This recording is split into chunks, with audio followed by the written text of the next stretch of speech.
Today we are going to begin section 3.7. Now, in this section we are going to use the fundamental theorem of algebra to identify all the roots of a polynomial equation. And when you're all done today, you're going to be able to do a problem much like what is seen here in the do. Our wick or no and do, as you can see there, please make sure you get them down into your Cornell notes. Our wick or no is the meaning of the word fundamental. And our essential question today is, what is the fundamental theorem of algebra? Okay, well, let's go ahead and begin our instructional material. The fundamental theorem of algebra states, every polynomial function of degree n greater than or equal to 1 has exactly n zeros, including multiplicities. In other words, what this means if I have, for example, a polynomial that is of degree, say, 5, okay? And it doesn't matter what else is over here. If it has degree 5, I will have exactly 5 roots. Now, when I talk about roots, I'm talking both real and imaginary. In other words, there are going to be 5 complex roots. Here's our first problem. Now, in looking at our first problem, let's think to ourselves, how are we going to do this? Now, remember the rational root theorem that we learned last class period. Now, the rational root theorem says that the different possibilities of possible roots will be found by taking this p-value and this q-value, and we're going to find the ratio of each of those. Now, what is the ratio of each of those? Well, let's take a look at what it was. Now, remember, we're going taking all the factors of negative 20 and all the factors of 1 that are seen right there. Okay, so that means we have plus or minus 1, plus or minus 2, plus or minus 4, plus or minus 5, plus or minus 10, and plus or minus 20. Okay, so those are the different answers, or the different roots we could possibly get. Okay, now, I want you to pause the video, enter this into your graphing utility, and determine which one of those we want to start with. Okay, which one of those is going to give us a real 0. Okay, go ahead and pause the video. Okay, now that you've paused the video and you have this entered in, you can see what your roots look like. Okay, I did the same thing, and here's my roots right here. Okay, so I can look at this, and I can see that I have a root right here at negative 5, and I have a root right here at positive 1. Okay, so now, what that tells me so far is that x plus 5 is a factor. It also tells me that x minus 1 is also a factor.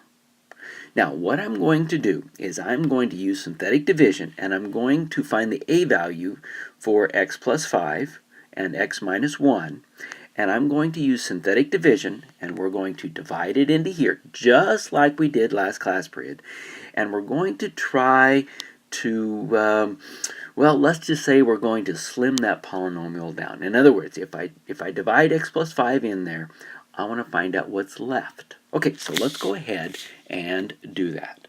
All right, so to start with, my a value for x plus 5 is going to be negative 5. And I'm going to put a 1 and a 4, negative 1, 16, negative 20. Drop down the 1. Multiply gives you negative 5, which gives you negative 1, which gives you a 5, which gives you a 4, which gives you a negative 20, which gives you a negative 4, which gives you a positive 20, which, yes, gives you a 0. That means, and we already knew this, but that means that x plus a 5 divided into evenly. All right, so let's take what we were left with. Okay, so I am going to take this 1, negative 1, 4, and negative 4. Where did I get those numbers? right from here. See what I've done is I've slimmed it down. And this was x to the fourth, which means this polynomial would have been x to the third. Okay, so I'm going to take that. And this time, for my a value, I am going to use this factor right here. So my a value is going to be a 1 that I put there. So I'm going to drop down that 1. 1 times 1 is 1, gives me 0. 1 times 0 is 0, gives me 4. 1 times 4 is 4, and that adds up to be a 0. That's what I wanted again. Okay, now notice how we've slimmed it down. Okay, we started with x to the fourth, took the negative 5, or should I say the x plus a 5, divided it into this polynomial here, and a quotient was left with this right here, which was x to the third. Okay, now I took this factor here, again we're dividing, so my a value is 1, and this time my quotient was left with, and let's go ahead and write that polynomial down, it's left with x to the second. Now I don't need to put plus 0x because that's just a placeholder, plus a 4. Here is the factorization of this polynomial here. Okay, everybody see that? This is the factorization of this polynomial. And this is completely factored down. Now I want to find the roots to this. So how do we find the roots to it? Well, we are going to set each factor equal to a 0 and solve. I set this one equal to 0. I set this one equal to 0. And of course, I set this one equal to 0. Now in doing so, we know that this one comes out to be negative 5. We know that this one comes out to be a positive 1. But how do I solve for this one? Well, notice there isn't a linear term, so I can extract the root. So I'm going to subtract 4 to both sides. That gives me x squared equals negative 4. How do I undo a square? We take the square root of both sides. That leaves us with x is equal to, now think with me, when you take the square root of both sides, remember it's plus or minus. Now you take the square root of 4, which is 2, and remember there's a negative 1 in there. See that negative 4? That's the same as negative 1 times 4. And the square root of negative 1 is I. So what are all 4 of my solutions? Well, let's put it in set builder notation. I have x such that I have x is equal to a negative 5. I have x is equal to a 1. And I have x is equal to plus or minus 2i. And that is my solution. Those are my zeros, my complex zeros of this polynomial. Okay, here's our second problem, folks. What I want you to do is I want you to work out this problem in your notes. I want you to use the first problem as a pattern to figure it out. Now here's the steps you're going to look at. First thing you're going to do is you're going to find all the different factor combinations that could possibly go into this using the synthetic division. So find all of your P over Q's. Secondly, I want you to graph it and determine the ones that work. Thirdly, use synthetic division and go ahead and slim this down using synthetic division and break it into its possible factors. Okay. Fourthly, you're going to set each factor equal to 0 and solve it. And then lastly, you're going to put all your different solutions, both real and imaginary, which means all your complex solutions, in set builder notation. Now, when you come to class, I want you to show me you've done this. This is going to be your ticket in the door. All right, go ahead and pause it, and let's get her done. Let's now look at a problem, an application type of problem, where we can use the skills that we have been learning. Okay, so let's read together this question. It says, an engineering class is designing a model rocket for a competition. The body of the rocket must be cylindrical with a cone-shaped top. The cylinder part must be 60 centimeters tall and the height of the cone must be twice the radius. The volume of the payload region must be 558 pi centimeters cubed in order to hold the cargo. Find the radius of the rocket. Okay, so look here. Okay, it's going to be 60 tall. Okay, it's going to be a radius of x and a height of the cone of 2x. Now, we're going to have to go back and possibly even look up some formulas. The first formula we will need is the volume of a cone. So, the volume of a cone, remember, is 2/3 pi times my radius cubed. So that's going to be x cubed. Okay, so now that is the volume of this right here. Now I need the volume of this right here. And the volume of a cylinder is going to be the area of the base times the height.